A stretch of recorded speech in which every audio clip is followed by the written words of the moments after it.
Ask any scout who's covering the 2024 NHL Draft class, and they'll tell you it's not even close. There's one name that's head and shoulders above the rest. Now Wilmer again. Feeds Celebrini, and he scores!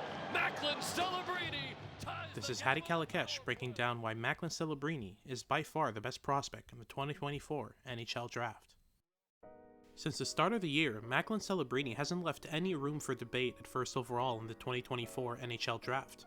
Rarely do you ever see a prospect be so unanimous on every single outlet's draft board, except if we're talking about the likes of Connor McDavid and Sidney Crosby. Although Celebrini isn't on that level, his level of quality this year has made it near impossible to dislodge him from that first overall slot. Whether it's Team Canada at the World Juniors or Boston University in the NCAA, Celebrini has been outplaying elite teammates wherever he goes this season. His 26 goals in 30 games sits second in the NCAA, and his 48 points place him tied for third league-wide. He has more goals for BU than his next two highest scoring teammates, the Hudson brothers, combined. We're talking about a kid who doesn't turn 18 until June. So what's the deal? How does he do it? Well, Celebrini's always been an absurdly good rush chance creator, dating back to last year with the Chicago Steel. But this year, he's added a dimension to his game that's made a big difference in how he creates offense. Stick around to the end to find out. Look for number 71 on the ice in the clips to come. As mentioned in the intro, Celebrini's always been a supreme rush chance creator, but this year he's gotten so good at creating those rush scenarios to start with. He supports his defensemen down low, secures pucks and plays them out, and then supports puck carriers to smart routes. I love the angle he takes here to find a pocket to shoot from. Highly creative, engaged, and always threatening the middle, Celebrini forces defensemen to respect one option before taking the other, using his quick hands and feet to drive into the open ice that he creates. The most enticing aspect of Celebrini's transition game, though, is the habits. He doesn't overcarry pucks, he draws pressure in and plays smart give and goes to get the puck back in a dangerous area instead of forcing his way through with a deke. Prospects with this level of skill usually trust their hands too much. I'm looking at you, Trevor Connolly. I've highlighted these next two clips because they're great examples of what Celebrini does so well in transition. Great defensive play to start it off. He reloads below the puck, and then explodes past the passing lane knowing that his teammate's about to get it. But look at this dummy route that he runs here. He draws two players into him, and his teammate on the left side is wide open for a goal. He doesn't get an assist, but this goal doesn't happen without him. On this shift, you can see how insistent Celebrini is on staying below the puck defensively. His teammate bobbles it, so he circles back a bit and gets the puck off of him. A good backhand pass to Jack Hughes doesn't work out, so what does he do? He reloads again, and what a pass to Jack Harvey to send him in on goal.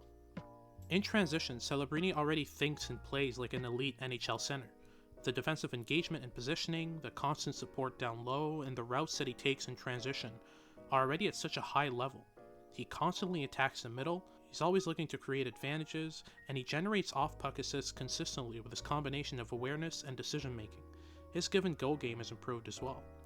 Celebrini's mastering the art of playing off his teammates in transition, but when all else fails, he can just drive the puck in himself and start the cycle. This versatility and maturity in his transition game is part of what's netted him this many goals this season. The best part is, it's only going to get better.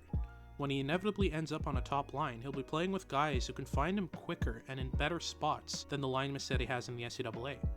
His intelligent routes out of his zone and into the opponent's zone will be rewarded more and more frequently. This is just the beginning. As much as it's great to be able to create off the rush like Celebrini can, creating off the cycle is just as important, and Celebrini's taken huge strides in that area this year, which has helped him flash his high-end skill more frequently. He's in constant motion in the offensive zone, rotating with teammates and playing off the lanes that they create. He's taken the awareness and habits that were staples of his rush game, and he's applied them to the offensive zone. He's always looking to draw a player into him before dishing the puck off, and off the puck, he drives dangerous ice with great timing. He paces himself to hit those open pockets at the right times. He's always alternating between supporting high and driving low. This motion keeps opposing defenses confused. Do they track up to him? Do they play zone? He creates that hesitation and plays off of it. Give and goes, smart net drives, good defensive plays along the boards. He hasn't just expanded his habits and awareness. He's also constantly working on his tools through repetition. I think a big reason for the progress in Celebrini's rush game has been the power play. A player as smart as he is, sharing that much offensive zone time with a player as smart as Lane Hudson, he was bound to learn some tricks. The two of them have built some mesmerizing offensive chemistry, and it's helping Celebrini develop into a cerebral cycle player. Celebrini's board game has taken huge leaps too. He's constantly winning board battles along the boards and carrying the puck into open ice to create for his team. He's also gotten really good at trapping defenders with smart stick positioning, as you can see on this next sequence. These little details extend offensive zone time and expose him to things like net drives and board battles more often. I especially like the deception he throws into his passes once he secures possession. He's almost always looking off his target and passing across a grain. His ability to anticipate his next responsibility is also a big plus. It helps him jump on rebounds and recycle possession for his team. I think this clip sums it up well. He scans on his way to get the puck, identifying that he needs to buy his defenseman some time. So he pretends he's passing cross ice, and then plays across the opponent's heels to head downhill.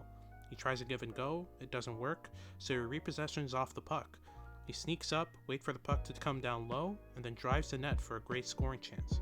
Celebrini thinks like a finisher, but he's also able to play the playmaker role that his teammate did on that last clip. His passing is honestly amazing. He spots lanes fast and hits them hard and accurately.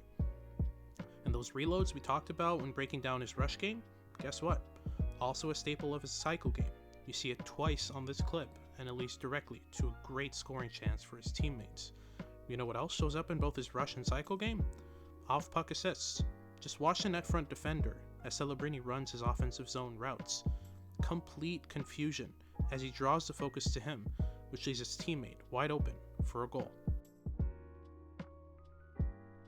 To sum things up, the reason Macklin Celebrini is so special is that beyond the amazing shot, the hands, the skating, and all that good stuff, he's shown that at a young age, he's got the ability to take strengths from one area of his game and transfer them to another. He's teachable, he's competitive, he's incredibly smart. He's 17 and he thinks a game like an elite NHLer. Thanks for watching. Remember to like and subscribe, and leave your thoughts down below. Hattie out.